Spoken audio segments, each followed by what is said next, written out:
kaip moku.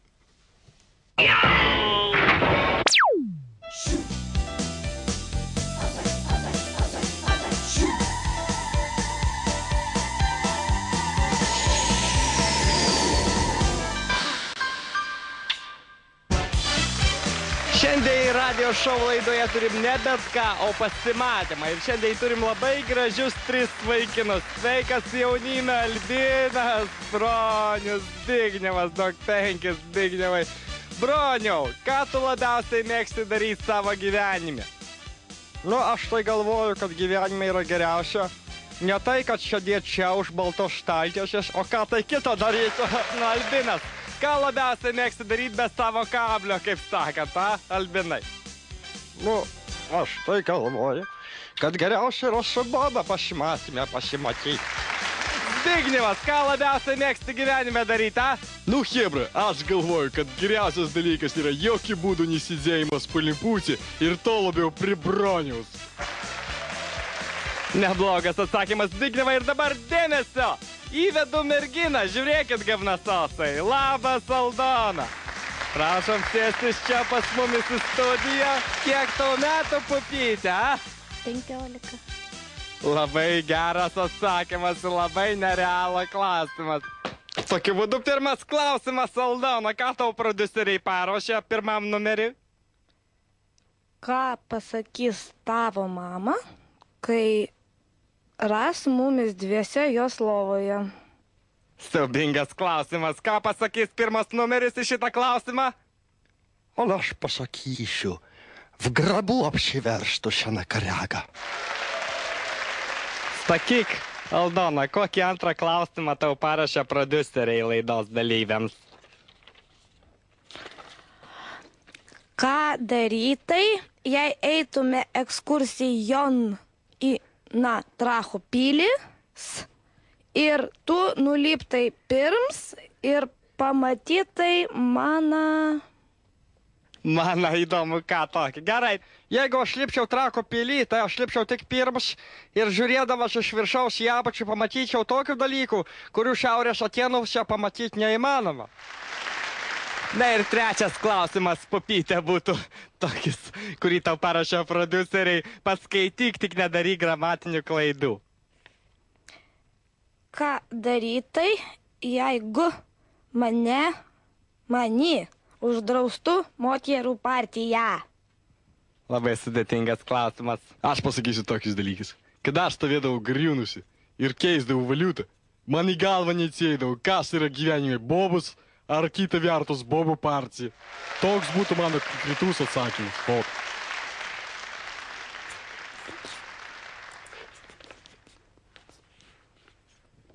Taigi, Aldona neišsirinko numerio 3.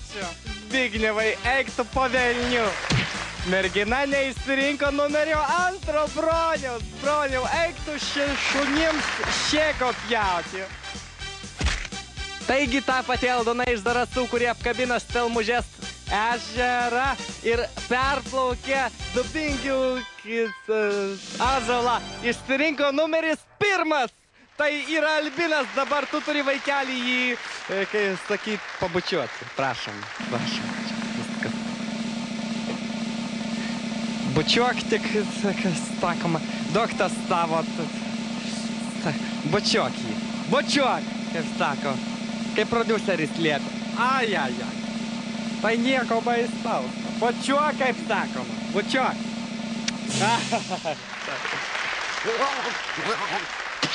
Taigi, mūsų Aldona pagaliau išsirinko savo svajonių vaikiną, koks jis bebūtų senas. Ir dabar paskaitysime, koks yra prizas. Prašau, Aldona.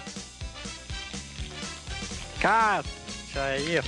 Gerai, prizas yra restorane Pietus su Albinu, Aldona. Eik su Albinu, pateik su Albinu. Radio šou! Radio šou! Pagarsėjęs radio šou. Pagarsėjęs radio šou. Šitie vaikinai sėja velnio sėklą ir atrodo nėra kas juos sutramdo. O, Dabar pats biežas tų radio stočių Lietuvoje. Priviešo užvoktus pinigus, aš skaitau, jie visi vagiai, štai vienas radio čia visi vagiai, užvoktus pinigus amerikonizuoja Lietuvos jaunimo sąmonė ir pasąmonė, va, narkotizuoja ir amerikonizuoja, va.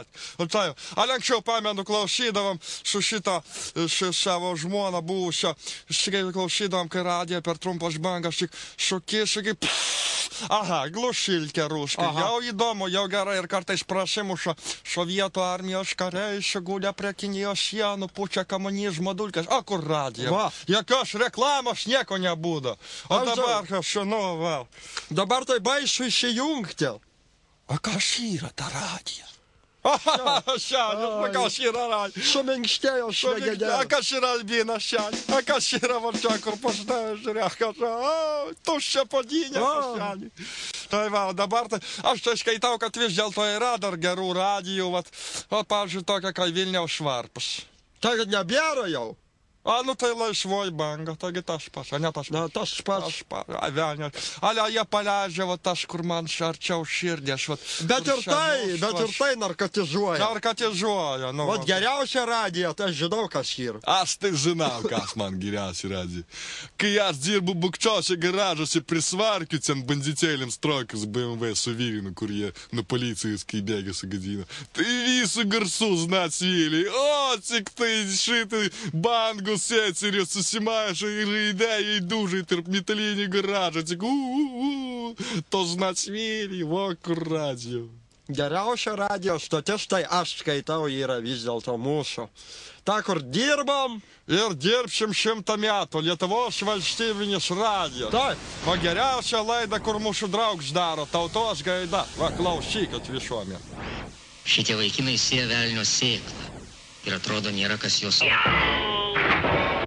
Tęsame mūsų šau ir kaip tik, kai šykis, kur seniai neskambėjo Lietuvos eteriuje, padangiai, kai sako, Slaviko balsas. Slavikas paskambėjo. Slavika loka aktinas слышишь.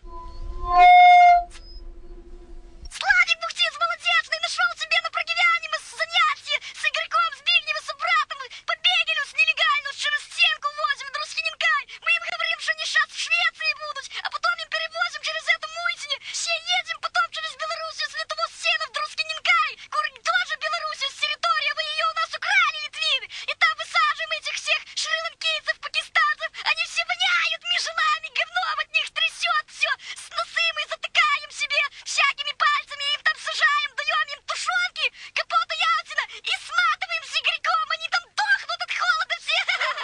Игорь Бухтин, привет. Ну, кто больше платит? Игорь Шри-Ланский. Есть такой Альбертас, моряк. Так с ним с баржу засадим всех и плывем, мол, на Швецию. Ну, душим дай километру на Юрос и утапливаем их скясто. Ой. Вот так мы с Игорьком бизнес свой и на хлеб свой насущный зарабатываем все. А по Бегелесам так и надо, потому что по Бегелесу тярше весоме не свардас. Алло! Так, Славикой, пожалуйста, дальше говори. Игорю один раз не повезло, сидел он в Швеции в тюрьме, блин. Погранохрана словила, ну, посадили в тюрьму, а там все, видяк показывает, можешь бачить, что хочешь, журналы читать можешь, сигареты вот на вкус, Мальборо, Камель, все дают. Вот Швеция, вот круто. А сейчас получил персону нон-грату. Сколько уже? В Польше персона нон-грата, в Швеции персона нон-грата. А у меня паспорта нет, у меня паспорт СНГ. А то ведь в Беларуси жить-то на своей шиши невозможно. У нас там алга по 2-3 США доллара. Это же то же самое, что себе в рот накакать. До свидания. Slavikui tai nieko švento nėra, nieko švento, va taip aš pasakysiu. A gal ir gerai jis daro su tuo Igoriu, kad su tuo Šri-Lankos. Ale, taigi jeigu čia apsistos, gaus pilietybę, gaus pilietybę ir mūsų žmonas ir seserys čia pjaus savo žiauriais metodais ir savo tradicijom žiauriom. Viso gero. Я и Всегашкин, аж Юшу.